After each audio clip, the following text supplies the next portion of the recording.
안녕하세요. 일진여입니다. 극우와 혐한의 시조새 같은 인물 후쿠자와 유키치가 한글을 만들었다고 믿고 있는 일본인들이 많이 있으며 그것은 바로 한국에 대한 끝없는 질투와 열등감이 합체한 대표적인 꼴불견의 결과라고 생각합니다.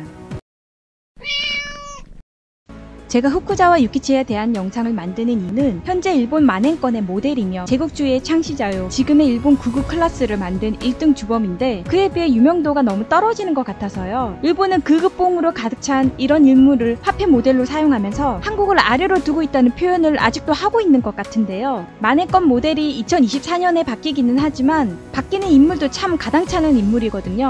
우선 이 사람의 대표적인 사상이 바로 타라론입니다. 일본 얘네들은 슬로건 만드는 거 좋아해서 타라론은 유키치가 만든 슬로건이고 그냥 쉽게 잘 사는 서양을 본받아서 우리도 잘 살고 탈바꿈 하자 뭐 그런 이론이에요. 그런데 이게 왜 한국 입장에서 문제가 되는 거냐면 유키치가 말하는 타라론에는 조건과 차별이 붙기 때문이에요. 서양의 문물을 따라가려면 먼저 교육과 학문이 차야 하는데 일본은 마치 선택받은 민족 마냥 그게 가능한데 지가 봤을 때는 중국과 한국은 천하고 무식해서 탈바꿈이 안 되는 민족으로 본다는 것입니다. 그렇게 지가 봤을 때 타라론이 안 되는 나라는 일본이 침략하고 관리해줘야 저 짐승 같은 놈들이 그나마 사람 구실한다고 대망상을 가지고 자꾸 한국을 노리고 간섭하려는 것이거든요. 그래서 일본이 조선을 침략하는 것은 당연하고 한국을 위해서도 좋은 거라는 망상이 지금의 제국주의와 극우 사상의 기본이 되는 것입니다. 여기서 그가 내뱉은 원조 혐한 발언들 몇 개만 알려드릴게요. 뭐 빡치실 수도 있지만 그런 오만함이 일본 스스로 요단강에 들어가게 하는 꼴이 되는 거니까 조금 평안하게 보셔도 될 것 같습니다.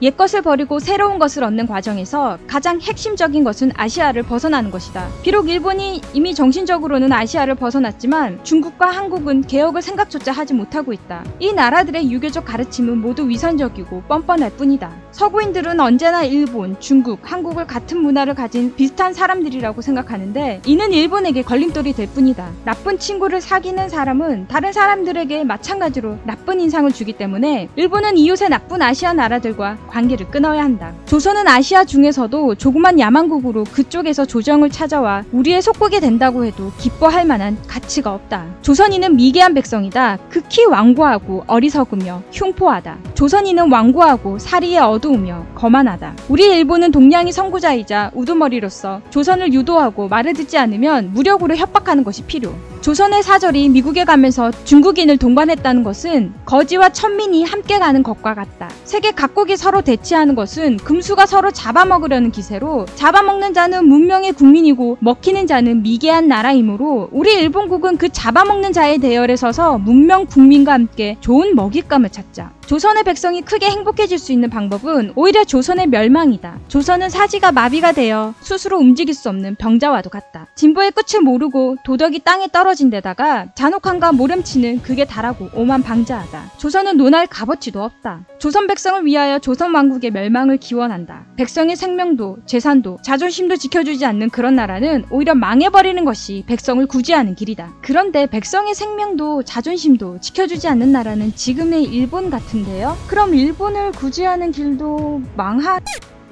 그가 갑신정변 때문에 타라론 사상이 더 심해지고 조선을 증오하게 되었다는 글들과 주장들은 많이 있지만 사실 그는 이미 그전부터 조선을 멸시하고 있었습니다. 항상 좋은 것을 주는 척하면서 우리나라를 노리고 뺏기 위해 늘 간섭하려 했던 일본의 역사에 그는 선봉주자 중 한 명일 뿐인 거죠. 그런 유키치의 자손들이 오늘날에 이르러 한글마저 유키치가 창조했다는 캣소리를 시전하고 있는 것입니다. 그 이유도 진짜 뭐 같아요. 조선을 일본이 통치하려면 교육을 시켜야 하니까 한글을 알려주고 사용하도록 했다는 것입니다. 일본 포털 사이트에 후쿠자와 유키치를 검색하면 연관 검색어로 한국과 한국론, 한국어 등이 있을 정도입니다. 또한 일본인 지식인 질문에 유키치가 한글을 창조했다는 망언을 지들끼리 주고받고 있기도 합니다. 후쿠자와 유키치가 있었기에 한국에서 한글이 만들게 된 것입니까? 라는 질문에 그렇습니다. 상당 부분 말 그대로입니다. 답변이 버젓이 있고 한글의 기원은 일본인인가요? 인터넷에 있었습니다. 라는 질문에 한글은 조선시대의 왕이 명하여 만든 것이지만 조선은 한자를 사용하는 것이 지식인의 상식이며 한글은 업신여겨 사용되지 않았습니다. 이후 한일 합방으로 일본 정부가 조선의 문맹률이 높은 것을 깨닫고 조선의 한글이라는 한자에 비해 쉽게 배울 수 있는 문자가 있어서 이를 보급하고 문맹률을 낮추는 것을 실행한 것이 일본인입니다. 라는 답변이 있습니다. 그러면서 다른 답변에는 그럼 한국은 일본인에게 고마워해 고려해야 하는 것 아니냐는 댓글도 보았습니다. 일제강점기에 민족 말살을 작당하고 한글도 못쓰게 한 나라가 일본인데 정말 참 무지해요. 이 캔 망어는 제가 일본인 지인에게도 직접 들은 적이 있었는데요. 일본인 지인이 뜬금없이 건방이 하늘을 찌르는 표정으로 한글을 유키치가 만들었다는 것을 알고 있냐고 하더라고요.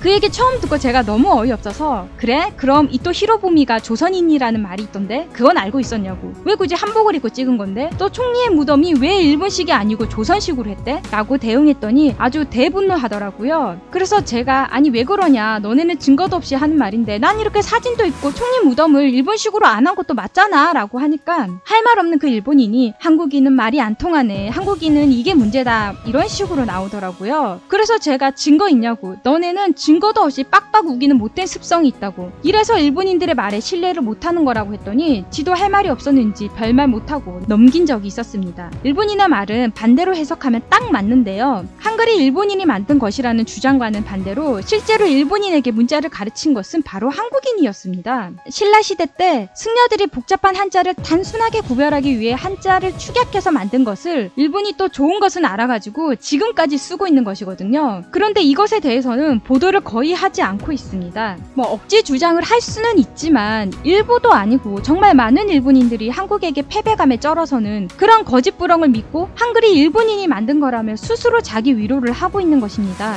한편으론 안쓰럽기도 하면서도 참 불경스러운 것 같아요. 제가 이 영상을 만든 건 일본이 한국을 어떻게 바라보고 있고 어떻게 조롱하고 있는지에 대해 조금이라도 알리고 싶기 때문입니다. 유네스코에 등재된 가장 과학적이고 뛰어난 창작 언어, 그것도 세종대왕의 업적까지 모독하면서 100년이 넘도록 죽지 않은 후쿠자와 유키치의 꿈나무들이 오늘도 한국을 간섭하고 노리고 있고 조롱하고 있습니다. 전 세계에서 유일하게 혐한 정치를 하는 혐한의 나라, 그런 일본의 진실을 우리는 알아야 하고 항상 주의 요망해야 합니다. 그래야 시시탐탐 노리는 그들을 파악하고 대처할 수 있기 때문입니다. 일본은 총과 칼을 감추고 있는 것일 뿐 언제든 우리를 찌를 기회만 보고 있는지도 모르기 때문이죠. 후쿠자와가 한글을 만들었다고 주장하는 황당 블로그에 달린 댓글을 소개해드리고 오늘 영상은 여기까지 할게요. 한글 배우고 싶다, 일본어에 가까운 언어, 후쿠자와 유키치의 성경 지명이지요. 새삼 느낍니다. 단교하고 싶다. 후쿠자와 유키치는 한반도에서 도망쳐온 사상가를 음닉해준 것은 알고 있었지만 한글을 부활시키려고 도쿄에서 한글 신문을 만들고 있었던 것은 몰랐었네요. 야래야래. 한글이 일본어와 비슷한 단어가 왜 많은지 조선인들은 이해할 수 없겠지. 대단해. 과연 일만한 인물이 될 만해.